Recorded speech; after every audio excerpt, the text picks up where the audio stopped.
अब एक महत्वपूर्ण प्रश्न, किससे सुनना है? यह बहुत महत्वपूर्ण प्रश्न है।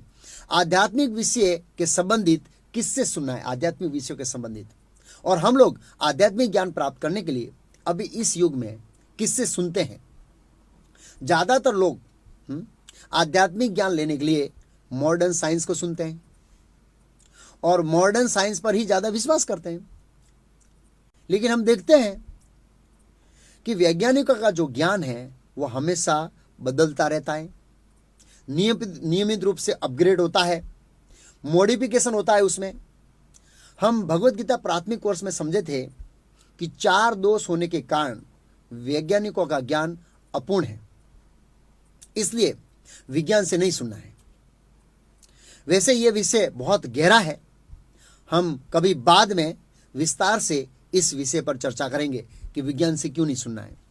फिर कुछ वर्ग के लोग न्यूज़पेपर से आध्यात्मिक ज्ञान प्राप्त करते हैं। कई बार लोग मुझे प्रश्न करते हैं तो मैं पूछता हूं कि आपने ऐसा कहां पढ़ा? तब वे कहते हैं कि समाचार पत्र में रविवार को धार्मिक आर्टिकल आता है, उसमें मैं हर रविवार को पढ़ता हूं। आप अपनी बुद्धि लगाकर सोचिए कि जो आप समाचार पत्र में ज्ञान प्राप्त करते हैं, क्या वो ज्ञान प्रमाणित है?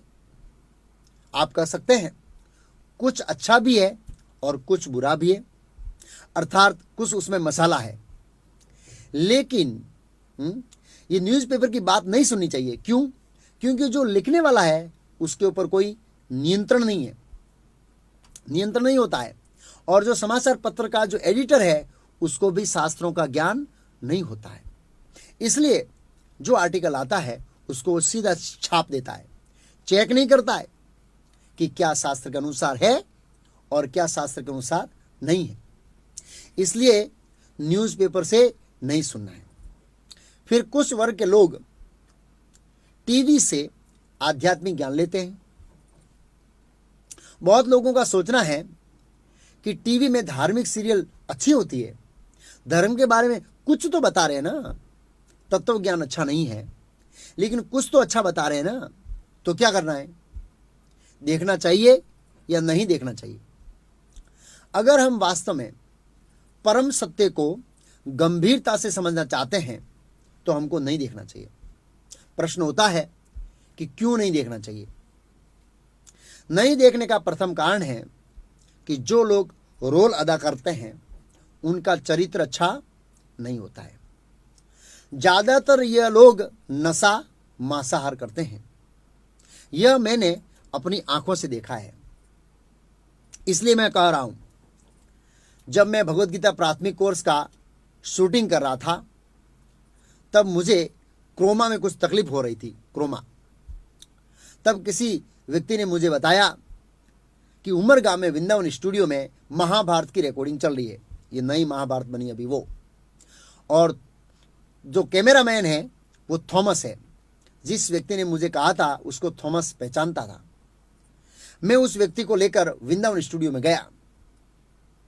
स्टूडियो के मालिक ने कहा कि थॉमस ने नाइट में काम किया है और नाइट करके सो गया है और शराब पी के अभी सोया है, इसलिए वो शाम को 7 बजे ही उठेगा।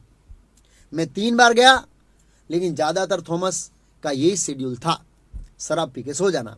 अब ऐसे व्यक्ति का जो रोल अदा करेंगे ऐसे व्यक्ति सीरियल में, तो देखने वालों पर क्या असर पड़ेगी? दूसरा महत्वपूर्ण पॉइंट कि दिन प्रतिदिन टीवी सीरियलों में ये जो लोग हैं ये कपड़ा कम करते जा रहे हैं। ऐसे कपड़े हमारी भारतीय संस्कृति में नहीं पहनते थे। आजकल लोगों को आकर्षित करने के लिए कपड़ा पहनते हैं और टीवी सीरियल में जैसी स्टोरी बताते हैं वैसी स्टोरी हमारे मन में बैठ जाती है। और जब कोई सही स्टोरी बताता है तब हमारे मन में संशय होता है, हैं? यह सामान्य मनुष्यों की मानसिकता है, क्योंकि जब किसी विषय को बहुत बार सुन लेते हैं तो वो मन में बैठ जाती है। सामान्य तौर पर ऐसा होता है, सामान्य तौर पर ऐसा होता है, संशय होता है। इसके बारे में घटना है। एक बार एक ब्राह्मण छोटी बकरी दान में लेके आ रहा था। उसने बकरी को कंधों पर रखा था। 4 ठग थे, उन 4 ठगों ने योजना बनाई कि कैसे इस ब्राह्मण से बकरी ली जाए। ये 4 ठग 2-2 किलोमीटर की दूरी पर रास्ते में खड़े हो गए। इधर ब्राह्मण किसी गांव से आ रहा था। प्रथम ठग ने कहा, भूदेव कुत्ता कहां से लेके आ रहे हैं? ब्राह्मण ने कहा, कुत्ता नहीं है, बकरी है। ठग ने कहा, बराबर देखिए, कुत्ता है।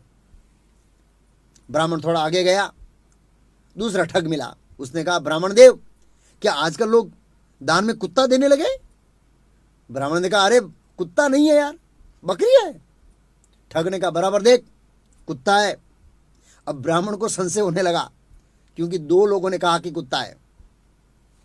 ब्राह्मण और थोड़ा आगे गया, तीसरा ठग मिला। उसने कहा, हे ब्राह्मण देव, अब तो आप अपवित्र हो गए, क्योंकि आप अपने ऊपर कुत्ते को उठा के जा रहे हैं। ब्राह्मण ने कहा, कुत्ता नहीं है, बकरी है। ठग ने कहा, बराबर देखिए, कुत्ता है। अब उसको और संशय होने लगा ब्राह्मण को। ब्राह्मण थोड़ा आगे गया, चौथा ठग मिला। उसने कहा, आप ब्राह्मण हैं और ब्राह्मणों को कुत्ते का पालन पोषण करते हैं? मैं गांव में कह दूंगा कि आप कुत्ते को पालते हैं। अब तो आपसे कोई भी कर्मकांड नहीं करवाएगा। ब्राह्मण ने कहा, भाई कुत्ता नहीं है, बकरी है। ठग ने कहा, आपको कुछ भ्रम हो रहा है, मैं सही कर रहा हूं, ये कुत्ता ही है। और आप इसी तरह कुत्ते को उठाकर गांव में जाएंगे तो गांव में लोग आपकी हंसी उड़ाएंगे। अब तो ब्राह्मण को 100% संशय हो गया कि यह बकरी नहीं है, कुत्ता है। क्योंकि कितने लोगों ने कहा? 4 लोगों ने कहा। ब्राह्मण ने सोचा, हो सकता है कि मुझे भ्रम के कारण बकरी लग रही है। उसके बाद उस ब्राह्मण ने बकरी को छोड़ दिया। इस घटना का सारांश यह है कि ज़्यादा लोगों के बोलने से या ज़्यादा लोगों को सुनने से हमारा मन के अंदर संशय शुरू हो जाता है और मन असत्य को सत्य मानने लगता है और सत्य को असत्य मानने लगता है। यह सामान्य मनुष्यों की साइकोलॉजी है। इसलिए टीवी में धार्मिक सीरियल नहीं देखनी चाहिए। अब हम शास्त्रीय कारण समझेंगे कि टीवी में धार्मिक सीरियल क्यों नहीं देखनी चाहिए। पद्म पुराण में कहा है, अवैष्णव मुखो उद्गीर्ण पूतम हरि कथा अमृतम श्रवणम न ये कर्तव्य सर्प उत्सिष्ट यथापयः। अवैष्णव के मुख से हरि कथा नहीं सुननी चाहिए। क्यों नहीं सुननी चाहिए? इस श्लोक में आगे कहा है, सर्पो उत्सिष्ट यथापय। जैसे सांप दूध में मुंह डाल देता है तो वह दूध विष बन जाता है, अर्थात वो कथा विष से आवृत हो जाती है। जब दूध में सांप मुंह डालता है तब देखने में दूध जैसा देता है, दूध जैसा ही लगता है, लेकिन वो बन जाता है विष। ऐसे ही हरि कथा अवैष्णव से मुख से निकली है तब वह जहर बन जाती है। ये मेरा कथन नहीं है, ये पद्म पुराण का श्लोक है, पद्म पुराण का श्लोक है। अब एक प्रश्न होता है कि वैष्णव कौन है? वैष्णव की परिभाषा क्या है? क्या वैष्णव परिवार में जन्म लेने से वैष्णव बन जाते हैं? क्या तिलक लगाने से वैष्णव बनता है? क्या कपड़े पहनने से कोई वैष्णव बनता है? क्या ऐसा है? तो पद्म पुराण में वैष्णव की भी परिभाषा बताई है। ग्रहीत विष्णु दीक्षा को विष्णु पूजा परो नरः वैष्णवो अभिहितो अभिज्ञेर इत्रो अस्माद अवैष्णवा। गृहीत विष्णु दीक्षा को वैष्णव वही है जिसने विष्णु मंत्र ग्रहण किया है। विष्णु पूजा परो नरः, जो विष्णु को परम सत्य मानकर पूजा करता है, अर्थात विष्णु ही परम सत्य है ऐसी समझ के साथ पूजा करता है। वैष्णव अभिहितो, वे वैष्णव के नाम से जाने जाते हैं। बाकी सब क्या है? अभिज्ञोर इत्रो अस्मात् अवैष्णव, बाकी सब अवैष्णव है। तो टीवी सीरियल में क्या वैष्णव होते हैं?